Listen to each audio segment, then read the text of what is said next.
That noise always terrifies me. I don't know why. That's the exact tone of the emergency response signal that they broadcast in most U.S. cities when there's a tornado or something. Oh, really? That's probably why then. Terrifying as well. I probably need to change it, really, because it's not a good move when you suddenly jump. Right. Hello and welcome to everyone. Thank you for joining us. I'm absolutely delighted to be discussing the human edge, leading sales teams that thrive in the age of AI. I'm joined by someone whose experience genuinely shapes how the world thinks about commercial leadership. Maria Boulden, welcome. What a pleasure to be here. Thank you so much for having me. Oh, it's wonderful, Maria. Now, Maria has led global sales organizations at DuPont, advised C-suite leaders at Gartner for CSO, and today continues her work as a trusted executive advisor. Now, Maria, I want to jump in here because I saw on LinkedIn that you had posted this comment and I absolutely loved it. And I wanted to start unpacking it here on the show. And I just want to remind people, this is going to be fast paced. And so please do connect with Maria. I've put the links in there, but also post your questions and I'll keep checking the comments and make sure that, you get your questions asked. So please do ensure that you post them. So Maria, first question, let's jump in there. Let's go for it. So, yes, you said on AI, about AI won't lead your team for you. And I thought that was such an interesting comment. It really does get you to sit up and think. So, Maria, what's behind that? What are you seeing in the C-suite? So something I'm seeing in the C-suite that seems to be carrying down through the rank and file all the way down to first line sales managers and first line marketing managers and others that have the privilege of leading commercial teams at the front of the leading edge, if you will, is this predisposition, you'll hear me refer to it several times more than likely, to want to codify everything. To want to capture lightning in a bottle, script, automate, process oriented. And I'm not saying that any of that is bad. But the behavior I see is a lot of organizations pushing it to the point where they're trying to strip out any ability for someone to exercise judgment. And I can't begin to give you a count of the number of commercial teams I have seen that have lost their ability. It's atrophied their ability to actually exercise judgment and think about the current environment and what they should be doing, with the risk being in a never normal environment. Even if you are smart enough, data-driven enough, lucky enough to create the perfect playbook, the perfect sales management or commercial management execution place, whatever. Tomorrow, you'll have to adapt them.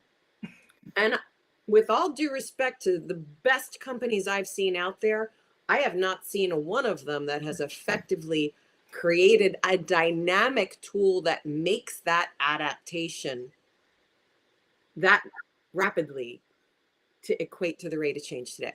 Now, that's at the overall level. At the executive level, what I'm seeing, and I'm sorry, and I'm not saying this is ubiquitous, there are some C-suite executives doing this tremendously well. For most of you, I'm not seeing it. And I'm seeing a disassociation from their teams, or an overcompensation where they feel like they need to be right there all the time, almost doing their jobs for them. And for those of you that are on a plane right now as a C-suite executive on your way to your biggest customer or biggest prospect, trying to close a deal right now to get it in before fiscal year end, you're probably one of them. So there's a number of different messages to unpack there, but my comment about AI won't lead for you, there are people over indexing on the ability for your AI capabilities to predict and lead in a way, or even manage in a way that strips out judgment, empathy, and humanity. You can't go too far one way or the other, but people are missing that point every day. I think it's really interesting. Yeah, there is a lot to unpack, and I thought of different things. I mean, one quote that I wanted to share with you was from the Adecco group that says that confidence in AI strategies among leaders has dropped from 69 to 58% in the last year. So signaling this anxiety around execution rather than vision. We have the vision of AI; it's going to solve everything, but the execution, it's misaligned, just as you've been talking about. And I certainly see this in CROs and CEOs that they're so excited about the speed of AI and they want to get it in everywhere. And they've been sold on all of these sales and Marco stack that's going to do all of these and shortcut everything like that. And they're missing that human element. And what I'm finding in kind of coaching a lot of the leaders is that critical thinking. When you ask them to back it up, or the why, or that wider concept of what is the impact on your customer? It's like the two things don't seem to meet. Well, let's think about why that is. I mean, these are smart people, and they weren't just, chosen randomly to be in the C-suite. These are people who are accomplished and brilliant and have conceptual capacity and EQ and usually everything else, the whole package, especially as challenging as is now to get those roles today. But, less than maybe a year or so ago, the pressure for a company to just say they're deploying AI, to just say, I mean, people were pounding their chest just to say that they did it. They weren't making any mention of what it was actually accomplishing for them. And there's Gartner data already that shows that 75% of AI programs that have been deployed have failed in trying to drive productivity. And in addition to that, they've driven maybe a 1% budget savings, which is, they're people looking for productivity and savings and much less growth. So, people have been burned by trying to get out there too fast with a tool that maybe isn't ready for prime time, or that they haven't vetted properly, and or with a deployment that isn't connected to their strategy in the first place. Yeah. So, from a C-suite standpoint, whether I'm all about failing fast or succeeding fast or getting out there ahead of your competitors and, driving stock prices and things like that, and managing your messages to your board and to Wall Street and everybody else. But at the end of the day, there's an order of operations that has to be followed with regard to, is it tied to your strategy? Is it going to make more signal than noise and a substantive difference in the execution of your team or the profitability of your company or whatever? And people are rolling out there fast and loose with no idea of the answers to any of those questions. Yeah. I mean, it's interesting that I've lots of venture capitalists that I've spoken to or been around and heard their conversations, they're not investing in anything that hasn't got AI in it. So you can, to be fair to the C-suite, it means also access to funding is limited unless they can talk about it, even if they haven't worked through what is going to be the impact, because funders are not interested in the conversation unless that's what you're talking about. You know what? I would love to give executive teams a buy on that one, and I just can't. Funders are smart people. And if you understand your company and your business well enough, you understand the ROI, both in financial measures associated with direct impact and financial measures associated with human capital, to know whether or not what you're deploying is going to make sense.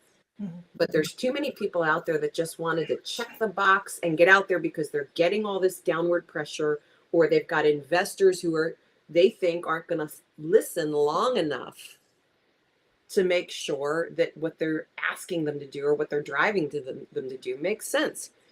I'm sorry, if you're smart enough and you've done your homework fast enough, you should be able to have an intelligent conversation with an investor. Not that you're not going to deploy AI, but that you're going to deploy AI in a way that complements your company strategy and actually does something.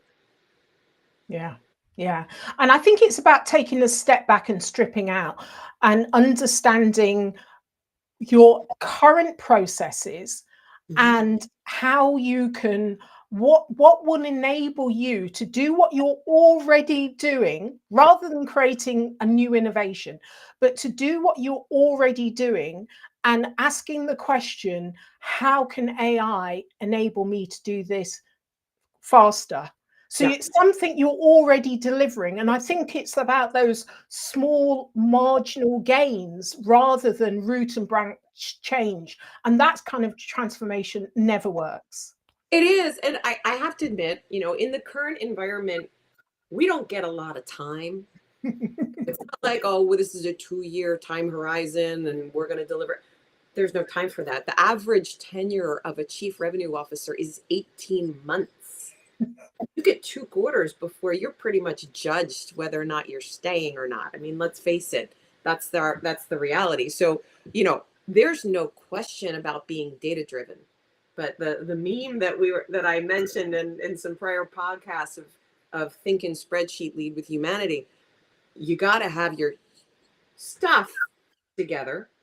You got to know your numbers, and you've got to know the technology well enough, maybe not you personally, but have people around you trust that know the technology well enough to know, yes, that will align with our strategy, and yes, it will deliver what it's supposed to do. I'm sorry, those are the basic rules of engagement if you have the privilege of leading a multi-billion-dollar or any revenue engine. So, Yeah. you got to suit up. Gotta suit up. Love it. So, Maria, where do you see leaders getting it wrong in terms of marrying the AI data with their own judgment? So, Yeah. bringing in the human judgment into this. So I think there's a couple of things. They're erring too far on the strip out humanity and codify everything thing.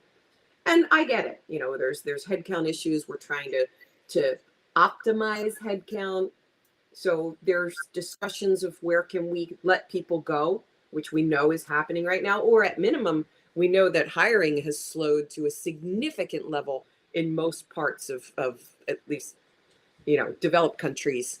So, from the standpoint of efficiencies and productivities, there's a over-indexing, in my opinion, that's happening with regard to what our workforces can do and where to take a prudent, not even a prudent risk. Where should we take a risk on where not to have people?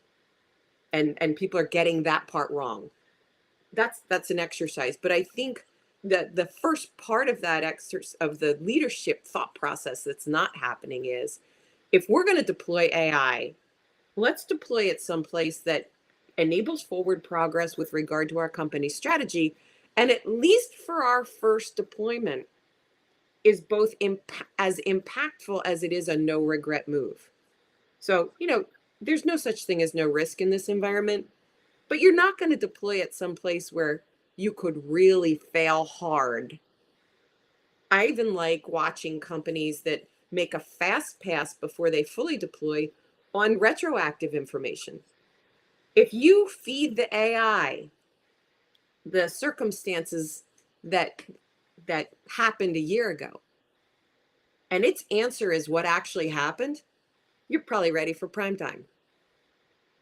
But check that box before you deploy it. So to me, just to wrap that up, I think there's an over-indexing on what AI is ready to do now without human intervention, or at least you're a use of an LLM that's flawed and doesn't encompass the type of information it has, and or not tied to strategy, and or either not a deployment that's going to substantively affect the success of the company, or has too much risk and could drag it down.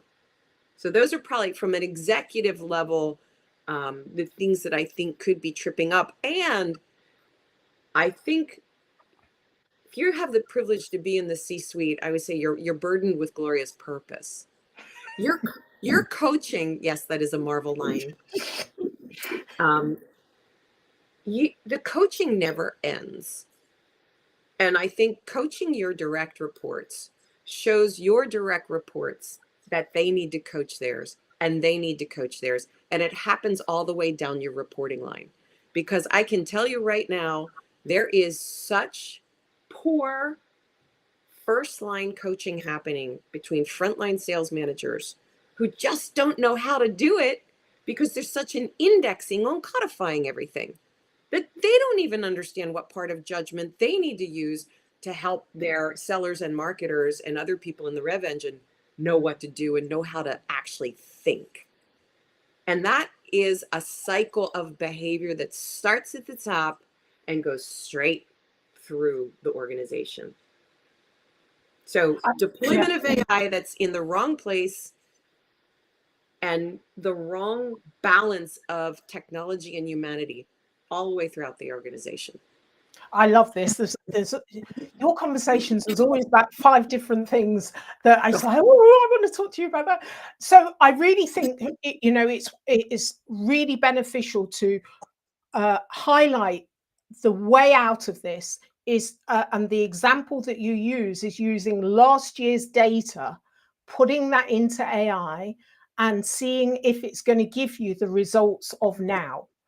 And that's a good way of testing, because that's what we don't always do, is just kind of like, is it rubbish in, rubbish out? Or actually, if I put some, real data in, am I going to get real sense coming out the other end? Let me test that. I love that. Absolutely. I love that. And it's easy. It doesn't take time. It doesn't cost money. And anybody who goes through the 4 stages of denial that says, we don't have that data, we can't get that data is wrong, nice try. If you had enough data to get an LLM ready, you got enough data. Yeah, you got more than enough. And then the other great area that you brought up was about the coaching culture, which I think is absolutely critical in order to ensure that you do value the human element of everything that you do. So I'd like to kind of delve into that a little bit more. So, I know that you're passionate about this area, and especially around the kind of executive level and making sure that filters down, because it's often, well, like my team can have that done, but I won't have it done to myself. I won't expose myself. I won't be vulnerable in that way. That's not my role. So executives, leaders believe that there's value in these skills, but they don't always act on them. So where should they start? Well, I think there's an opportunity to start with the people closest to them, both their peers and their direct reports. Again, it is sometimes hard. It is sometimes difficult to be vulnerable at that level, especially as a CRO, because whether you admit it or not, or no matter how much you love your colleagues in the C-suite, I guarantee you there's an undercurrent that says the rest of them are saying, I could do his or her job. You may not be saying that about the CRO job or the CHRO job or the CSCO job or whatever, but they're probably saying it about yours. Because after all, isn't that just charming communication skills? And yet, it is the only job in the C-suite that is measured by a hard, quantified number that everybody knows and everybody watches. Say that about the metrics and parameters by which the other C-suite executives operate. You can't. I'm not saying that's a bad thing. That's a privilege. But unfortunately, that's why our tenure is so short. And that's why it's hard to find a consigliere who can help you coach your people or help you with the peripheral vision to know when and how to do it. Now, certainly there's a vulnerability, and I never had a problem with it, although I had to develop into it, of going to your direct reports and saying, okay, full disclosure, I want to make sure I'm giving you the guidance and the coaching that helps you most. I want to have a discussion about what I should, and I've done this before. What should I keep doing? What should I change? And what should I stop? Doesn't mean you're going to do what they ask you to do, but it does mean it's going to give you some insight into you as a leader, not just a manager. It's really easy to manage. Your AI can manage. Your AI can't lead. That humanity of understanding that person, not just their role, not just their environment, but them as a person and what motivates them. I'm a big fan of the Boulden communication styles, driver, analytic, things like that. Who is that person? Who are you? Probably a driver if you're in the C-suite, but who are they? And how do you communicate them, and how do they want to receive communication to make sure that when you do coach correctly, it's actually received the way you want it to receive? So I know that's a lot to unpack there, but the first thing I would do as a C-suite executive is find somebody you can talk to that's not in your reporting line and not a peer and not your boss, and have a conversation. I'm not trying to plug me. There's lots of people out there who do this. But have a conversation about what you're experiencing and who you are and how you communicate, and perhaps the dynamic of your people. And then set up a game plan of how you're going to communicate to them based on what you know about them and what you need to go do. I think it's absolutely crucial that you start with yourself first. And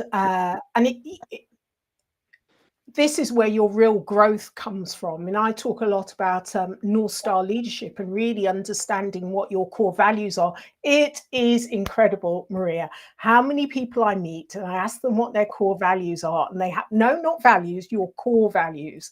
This is your compass. And without knowing that, you're going with any which way the wind comes. How crazy is that if you're in a leadership role?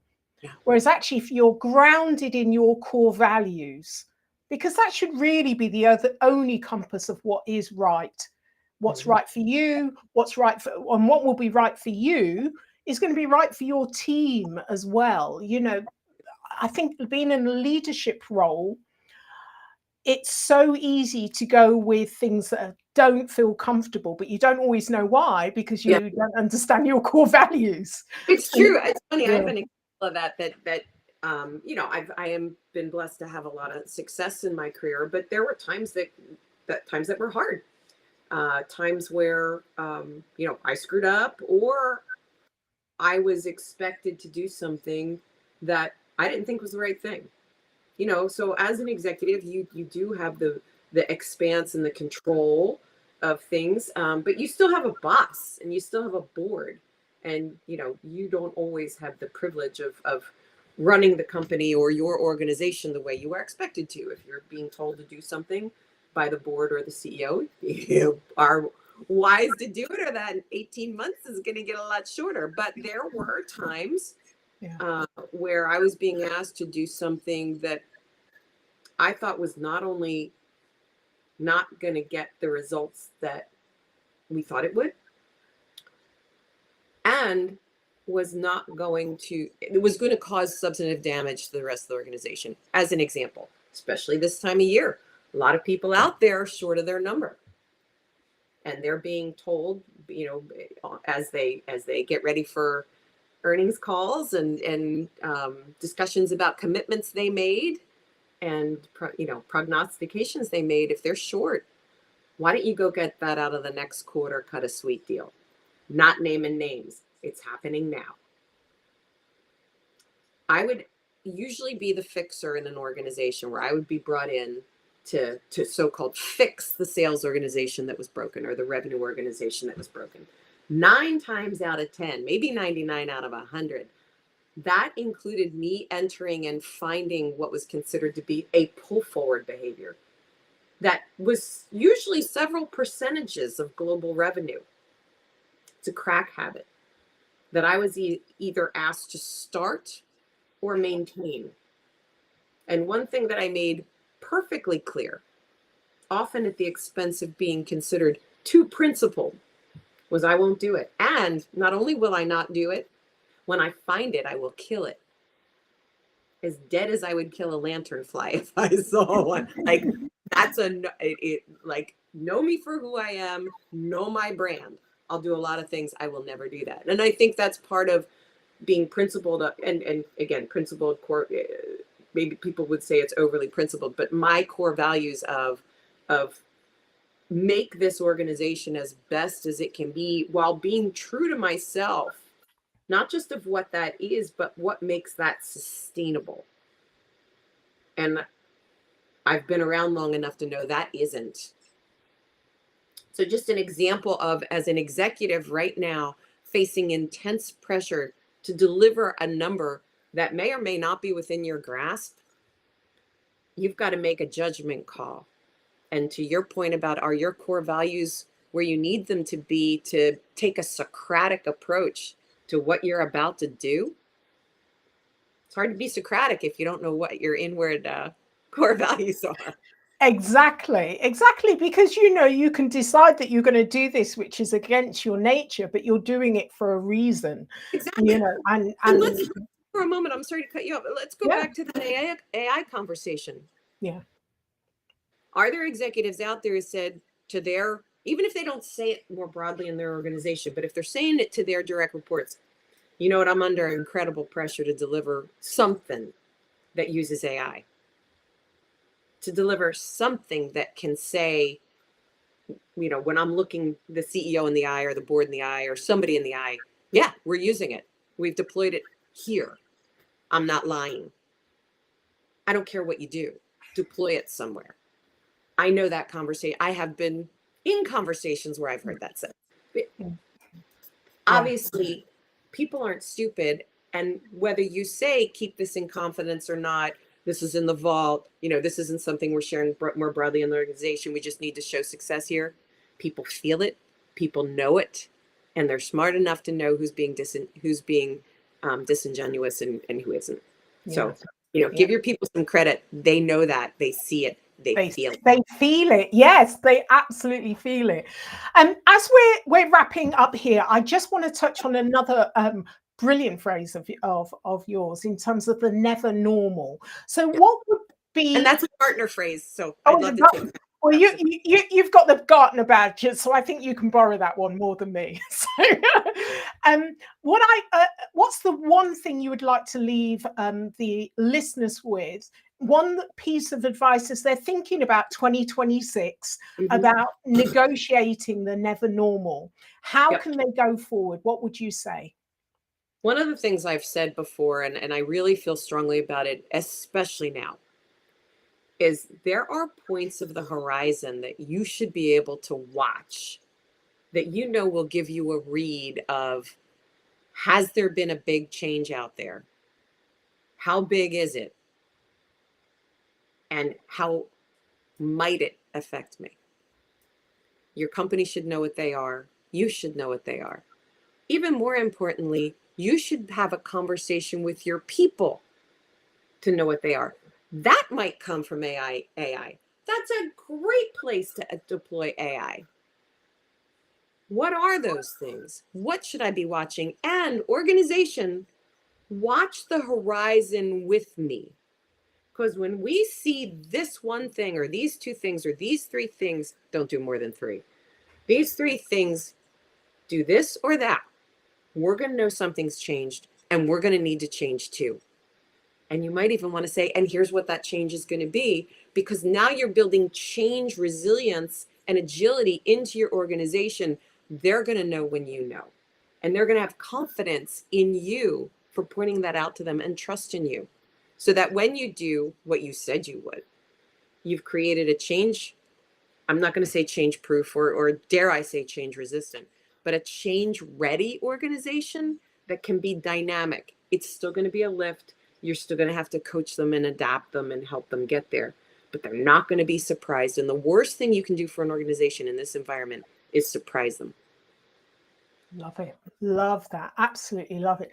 Maria, thank you so much for your insights. They're always grounded and practical. So thank you for being so generous.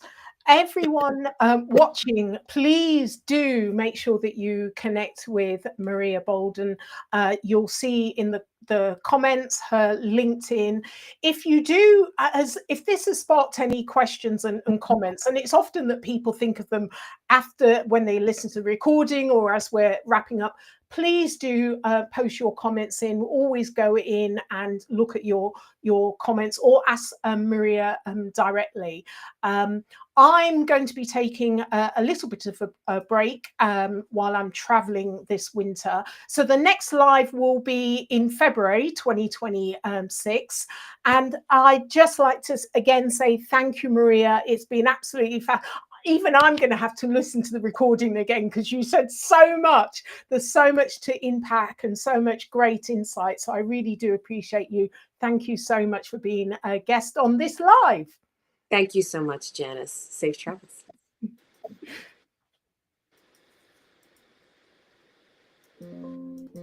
Oh, something's happened to my computer. That's stalled. Oh, wow.